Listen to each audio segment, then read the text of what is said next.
looking gorgeous, surrounded in flowers. Oh, bless you. Thank you. I'm very well, thank you. And how are you doing? I'm wonderful. Thank you very much indeed. And this is one of my favorite subjects. I love the subject of sales, conversion, making money, Tony. It's important, right? It's key. Look, sales is the key. It's the engine of any business. And without that, as you said, if you're not making money, you don't have a business. If you don't have a way to acquire new customers, you don't have a business. So it's everything. Yeah, absolutely. It all starts with the sale. Now, the thing is, right, a lot of people don't want to make calls. And often we talk about cold calls. Tell me about how we can avoid a cold call and maybe make a warm call. What are the tips on that Yeah, regard? it's a really good point. So one of the first sales books I ever read was a gentleman called Art Subcheck, who's a sales guru in America. And his first book was called Smart Calling. And so I've never believed in a cold call, but by the name cold, we're assuming that not only are they not expecting a phone call, but we've done no research. We don't really know who the key stakeholders are, the key influencers are, and we've just not done our homework. We're not prepared as a professional. So immediately I would change that word cold to a value call, a smart call. So we do homework and we're fully prepped and ready. But in today's world of sales, from my experience in my business, but also working with hundreds of clients, you do need to try and warm the prospect up. And some of the best ways to do that is to send them a video email first. I use a software called BombBomb. There's another one called Loom. And you send them a personalized video, 30 seconds, where you basically articulate your value proposition, your elevator pitch, explain who you've helped like them. And the call to action at the end is, I'm going to be in touch in the next few days to see if I can help you as well. And I think it's the key word there is to help, because our job is to serve, to help, to develop, to improve, as opposed to sell. Yeah, no, completely agree with you. Completely. And actually, only yesterday, I received a video from, it was actually on LinkedIn. So I think they probably use the native LinkedIn as opposed to, which you can do as well, which is great. Absolutely. And it was from somebody. Now, if he had written the message would have worked as well. But because it was so personal and warm and I could see the face and the expressions, and I feel like I know him now from that message, it was really good. I didn't dare respond by video because I was having a bad hair day, but I don't believe that. Yeah, but you can also do audio, can't you, as well on LinkedIn as well now? Absolutely. So on LinkedIn, when you compose a message, you can, as you said, do audio or video. I think there's the key thing with it is one of the little tips is you should hold up a whiteboard. So I bought on Amazon these for £5, this speech bubble whiteboard where you put the recipient's name on. So if I was sending a message to you, you'd see, "Hi Maria." You hold that up in the first 3 seconds, put it down, and then articulate your message. The point is the open rate will massively increase if the recipient sees their name. So that's a big tip that most people don't do. And how do you want to be perceived? So you've got to think about dress code. You've got to make sure you've got the right lighting, the right audio, because this is your opportunity to create the right impression. And if you're going to do it, let's do it properly. And I think that's the key. But the whole point behind this is warm them up so they know who you are and they're expecting your call. And interesting, the point you made of you felt familiar with that person. This comes back to psychology. And there was a fantastic book called Influence by Dr. Robert Cialdini. And he said, once someone's seen you, they feel that comfort with you. So, and that's why I'm a big believer in sending a video first, because when they see you, they recognize you and they feel that instant connection.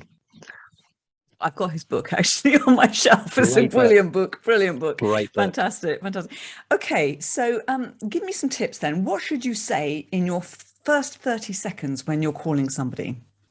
Yeah, so if you know they're the right person, and that's a lot of research, right? You often, depends on the complex sale, there's normally numerous stakeholders, they call them. But as long as you've got the right person, and the first thing is have a clear objective. It was the late Richard Denny that said, if you don't have a goal, you can't score. So have a really clear objective of the call. But in terms of what do you say, that the principle should be, don't talk about what you do, talk about what you've done successfully with people or businesses like them. People actually don't care what you do in terms of your product or your service. All they care about is the result that you can help them achieve, be it to minimize or eradicate or remove some form of pain or challenge, or to help them gain or grow in some part of their business or personal life. So that message has to be, so when you're calling a company, that the two things you need to know is, who have you helped like them, and get ready to name drop. And most importantly, how have you helped them? How have you changed their life or changed their business in whatever aspect? And as long as you can articulate that within 20 to 30 seconds, you're going to make an impact. The recipient will say, they get me, they understand my business, they've worked with people I know, and they've had a result. I want to speak to this person more. I love that. And I've got my notepad out as you were talking, because it's just so much juice. I love that you talk about what you've done and not what you do. I think that's so important. Really important. That's such great advice. Okay, so say you've done some great work. What's the best way to get a referral? There's actually two ways. So it depends on the behavior of the salesperson, but more importantly, the behavior of the customer. And so the one that most people feel comfortable with is a 3-step process. And I call it the positive affirmation referral. So the first thing you have to understand is, have they been happy? Are they comfortable to endorse and recommend? So you would say to a customer, Maria, we've dealt with each other now for a few weeks or a few months. May I ask, I'm always keen to learn, how have you found the experience? Or how have you found working with my company? You have to wait till you get that positive endorsement. Because if they go, you've been highly average, you're not going to go, great, who do you know that we can speak to? So wait till you got positive validation. Then my response would be, well, I'm so pleased to hear that. Funny enough, most of my business is actually from recommendations. With that in mind, how do you know someone like you that I may be able to help? And I think that's the key point. Not do you know anyone, or if you do, pass them my way. Who do you know? Keep it open. And the key line is someone like you.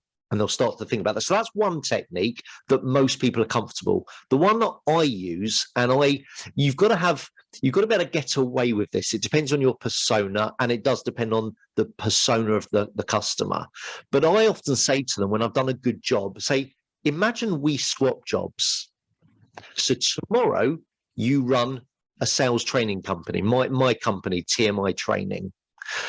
Be the first person you would phone to try and win your first customer. And what happens is you start to see their eyes turning and they're thinking about their connections. And if they're not thinking of anyone, you load it by going, think about your friends, your family, think about previous work connections, your first phone call, and get them to write it down if you can. And then when they think of someone, you say share, and they'll tell you, and say, I would really love an introduction to them. And Very good. Really works because they enter your world for 30 seconds to a minute. When they see the world like you're seeing the world, your lens, they're able to then think, who's the best person that I would reach out to in terms of in my business, where they know the owner or a sales director of a business with a sales team. And they start to find that connection a lot quicker and easier. Love it, love it, love it, love it. Really good. And of course, yes, the customer has to be happy first, but they all are, aren't they, Tony, when you work with them? They're Correct. All happy. Exactly, precisely. Okay, here's one that I struggle with, or I used to struggle with when I had my bureau. It's not so bad nowadays, actually, I have to say. But how do you get a prospect to respond to an email? They're just not responding, and I'm sure they have their reasons. And you're just imagining, has my email gone to junk? Have they gone off the planet? I mean, I've got some ideas of what we used to do, but I'd love your take on it because you're the expert in this area. How do you get someone to respond? Yes, and it's an excellent question, actually. It depends on the relationship. So if it's cold, I would just keep trying other methods. There's a well-known, well, it's not well-known, but a saying that I learned when I studied neuro-linguistic programming that was, if the door's firmly locked, rather than sit there and just keep knocking on that firmly locked door, try the window. So to always try and think of another angle. Maybe it's you put something in the post. So something that I do quite often to potential clients is another way to warm them up. And therefore more likely to get a response is I send a coloured envelope. I use the colour of my brand, which is navy. And in the envelope, I put a screwed up piece of paper. I write a handwritten letter. The content of the letter is all about how I've helped someone like them. And then my same call to action, I'm going to be in touch in the next few days. But the key is I screw it up into a ball. They often will open that because who gets a screwed up letter, right, in the post? And as they open it, will say, "Dear Maria, this is the only thing I'd ever screw up." Oh, And then you've got your message. It's different. So therefore, they're more likely to respond. So my first point is try different things to try and gain a response. If you've got a prospect that you have spoken to, so you've had some dialogue, and now they are ghosting you, they are just never coming back to you. In my experience, the best way to get a response is the subject line is, "Have I offended you?" ? And you simply say, "Dear Maria, when we last spoke, blah, blah, blah. Since then, it's been radio silence, and I'm really worried I've done something to offend you. Please, can you come back to me at your earliest convenience to understand what I've done, because obviously that was not my intention." And I find you get a very quick response because no one wants to feel that you've offended them. And then normally they'll come back and say, "Not at all. This has been going on in my world, and apologies, that's why." And then you can set up that next phone call. Lovely. Brilliant. Love it. Before I go and actually pick your brain further, because this is for me is a great brain picking opportunity to get lots of great tips. Let's just talk about conferences and events, and how I'm often surprised, Tony, how often there isn't a speaker talking about conversion, talking about sales, talking about the really important stuff on the program. And I think every single conference should have someone like you helping to boost those sales and keep the sales team motivated. What's your thoughts on that? Yeah, it's really interesting. I think in organizations, so many people would say they're not in sales. That's the first point. And for me, anyone who works for an organization represents that organization. And therefore, they have a opportunity, whether it's direct or indirect, to open a door for one of the dedicated sales team. So I would argue everyone is in sales. Some have that as their exclusive role and title. Others might work in admin, they might work in HR, they might work in operations, but they still represent the company. So I would argue everyone is in a sales function. And in fact, actually, the person who takes that first phone call for the company, which often is not the salesperson or the dedicated salesperson, I call them the CEO of the first impression. So I think the first point is a lot of organizations might feel they have a small sales team, therefore it's not relevant. That's, I think, the first misconception. And I think probably the second misconception is their sales team might be performing. They might be hitting target and hitting quota every quarter or every month, and feel we don't need someone to boost morale, or we don't need someone to develop or grow our sales. But the massive error with that is complacency will kick in. Bad habits will be picked up. Salespeople by nature have peaks and troughs in both performance and attitude and mood. And therefore, it's more critical than ever. They are always inspired on a regular basis. So I think, conference organizers, event managers, whoever are arranging those conferences, I can't actually think of one speaker that's more vital than someone that can increase that conversion, which improves the bottom line. And I think that's the key point. I'm a conversion strategist because I develop and I tweak every single part of that sales process, be it from a call to a contact to an appointment to a sale, so on and so forth. So I agree with you. There is nothing more important. And I just think it's a misconception by the organizations that, is it relevant? Is it needed? Yeah, no, completely get it. And actually, on that note, that your work is in conversion strategy, and you say you tweak the process. How much can you actually improve the bottom line by tweaking that process? What's the biggest result you've ever had? I'd be curious to know. Yeah, so my most proud actually was with a car leasing company, one of the biggest. And their conversion when I started working on was 7%. So they spent thousands upon thousands every month, in the region of £25,000 a month, to generate leads through Google ads, Facebook ads, YouTube ads, so on and so forth. And their sales team converted at 7%. And there was two things I spotted very quickly when I spent a day diagnosing them and assessing the team that was causing that low conversion. One was, after 3 attempts of trying to get hold of them, they quit. They would make an excuse of they clearly aren't that motivated to lease a vehicle, otherwise they would take a call. And we know that's nonsense. I think there was a study done by the Institute of Sales and Management about 10 years ago that said 90% of buyers buy between the 7th and 12th touch points, and 90% of salespeople quit by the 3rd. So that's the first massive point. And what I helped actually create with this leasing company is, we called it the sweep up team, which started as one person who found all the leads that we quit after the 3rd attempt. It became such a successful role. They now have 12 people in the sweep up team.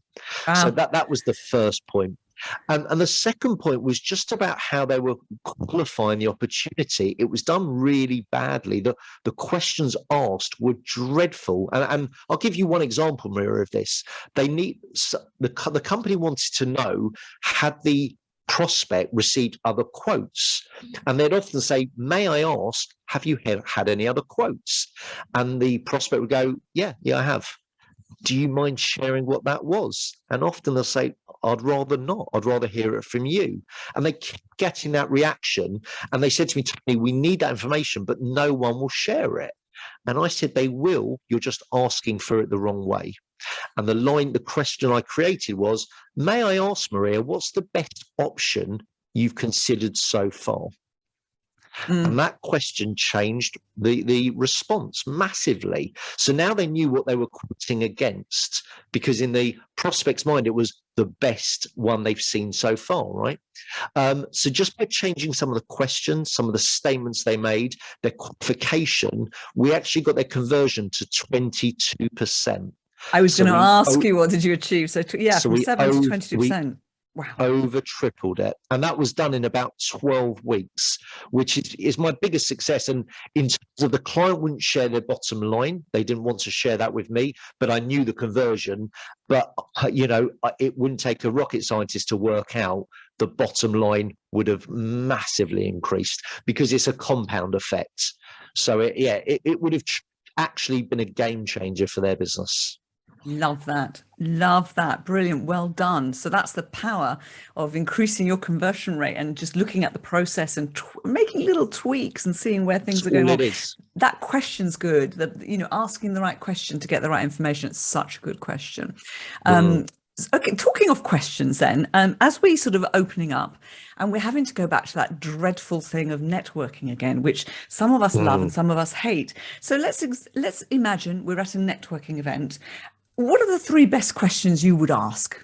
That's a tough one for you. I'm picking your brain very, very deeply here. Please do. So I do a lot of networking in playing golf. I network and part of a actual golf networking business called For Business. So, and I see this mistake so often, where the salesperson or the person who's non-sales, not a dedicated sales, but they represent the company, it's all about them. So they'll ask things like, do you work with? Who could you introduce me to? And it's all about them. Whereas the best professionals change it, and it's all about the person you're networking with. So that my first question would be, tell me a little bit about your business. Who do you help and how do you help them? I think that's the key question. Because often you think about a network, you go, what do you do? And someone says, I'm a project manager, I'm an accountant, I'm a life coach. That's not what you do, that's what you are. I am a. So the first question is, what do you actually do? How do you help people, help businesses? So you get a true understanding. Then I would ask, who do you serve? If you had to break down your niches, who are your biggest clients? Be it most profitable or ones that you just love to serve and work with. Get an understanding of that. And then my third question would be, is a champagne referral? If I could introduce you to anyone in my network, be your dream introduction. But the whole point, Maria, is you turn it around. It's not about you. It's all about them. And it was the famous late Zig Ziglar, who they claim is the best salesperson that ever lived. And I've interviewed his son, Tom Ziglar, who now runs the Ziglar Corporation, on my podcast. And Ziglar, one of the amazing things he said is, you can have everything in life that you want if you help enough people get what they want. And that's why networking should not be about you. It's helping anyone you come across, if you can. And then ultimately, by power of reciprocation, they're going to look to return the favor. So you're much better going in at that stance of, how can I help you grow your business? And you'll get it back in abundance. I like that. Yeah, Zig Ziglar, very cool, brilliant. Some good name dropping here, Tony. You've dropped some really good names, lots of people that I admire as well. So that's nice. Tell me, because I think anybody listening who has a sales team will know that it's quite pressurized, especially if the sales team's on commission. And as you said, there are peaks and troughs, ups and downs. Any advice to keep your mindset positive when you're in sales? Yeah, definitely. So sales can be quite a lonely job, especially during the pandemic, right? A lot of salespeople were forced to work remotely. They're away from their team, and often salespeople, I wouldn't say they're often extroverts, but you do get extroverts in a sales team that feed off the energy of their team, the camaraderie, and that was taken away from a lot of people. So, and still has been. So sometimes their morale is low, and the one thing that I think really works is for salespeople to have their own, what I call your success Bible. And it's a way to record every success you've ever had, be it a sale, be it a review, a testimonial, be it a recommendation. Anytime you've achieved something in your sales career, make a note of it. And the reason for that is that becomes your mini trophy room. So you surround yourself with the success that you've achieved. And therefore, when you're having that low moment, you can look back at your success Bible and remind yourself that you are great. Because we always have those bad days, bad weeks, bad months, that we do need to remind ourselves that we are great at what we do. I think that's the first thing. And I think the second thing is, the reason a lot of salespeople do get down or demotivated is they're focusing on the wrong thing. And what I mean by that is, they might have a week where they're doing smart calls or value calls and they're not making appointments, or their appointments are not turning into business, and they start to get a bit low, and they also start to get a bit panicky. They're not going to hit target. But the salesperson is focusing on what they didn't achieve, i.e. no appointments. Whereas if you question them, they actually achieved a lot from their day. They found out new decision makers' names, mobile numbers, email addresses, that prospect supplier is, contract dates, feedback on that relationship, likes and dislikes. That is a really positive part of your week to start to warm up your prospect pipeline. But salespeople don't focus on that. They focus on what they're not achieving. So I think it's a mindset shift of try to focus on what you did get out of a call, what you did achieve out of your day, as opposed to what you didn't. And then I think your mindset would massively change. I think you probably need the managers to support you in that as well, because often they're looking for something different, aren't they? So I think that's really good. I'm going to create a little success Bible. I really like that idea. I'm going to do that, because I've got bits everywhere in terms of testimonials and things that I don't have it all in one place. But I like the idea of having a success Bible. It's interesting. I've actually got 3 Bibles. So I've got a success Bible. Obviously, I have a sales Bible. So anytime I learn anything in sales, be it a technique, a question, a statement, whatever, it goes in my sales Bible. And I break it down by theme, by role. So if it's about questioning or objections, it will go into that section. And I've, as a professional speaker, I now have a speaking Bible. So when I see some amazing speakers virtually or face to face, I sit there making copious amount of notes, as I'm sure you do. And I'm always looking to learn constantly. So, and there's so much we know in the craft of professional speaking. So I could probably produce a book actually out of my speaking Bible, but it's, you know, for me, I'm always want to grow, learn and develop. So these Bibles help me do that. So I can refer back to them every few weeks to remind myself of the great things that I should be doing and need to be doing. Very organized. I like that. What platform do you use for your Bibles? Do you just use a Word document or do you have something else you No. use? So I do it mainly on my iPhone because it's always with me. And I use the free app Notes app. And I literally have 3 different folders called those titles. And honestly, I add to it. I probably make 2 additions a week, I would say, to one of those 3 Bibles, because it's always at hand. So it's easy. And then when I'm at the train or at an airport or whenever I've got some downtime, having a coffee somewhere, I'll just flick through the Bible to remind myself of some of these key things that I learn and therefore I commit to. Because we often see some amazing speakers, some experts, some thought leaders, and we do nothing with the content we learn. And I think by documenting it, it just helps us then implement and take action. Well, do you know what, Tony? I think people, when they listen to this, are going to be making notes in their own success Bibles, their own sales Bibles, I suppose. I hope sales so. Bible, yeah, because it's full of juice. I cannot thank you enough. Thank you so much. I hope you've enjoyed it. I've loved it. Thank you for having me. Really appreciate it. You're welcome. So, and thank you everybody for listening to the Speaker Show. If you have enjoyed this episode, please leave a rating on Apple Podcasts, and you can keep up with future episodes on the Speakers Associates website, which is speakersassociates.com, or your favorite podcast app. Now, if you want to invite Tony to come in and help boost your conversion rates at your next conference, please make sure that you contact Speakers Associates in plenty of time to book him so that you won't be disappointed. I will see you all next week. Bye-bye.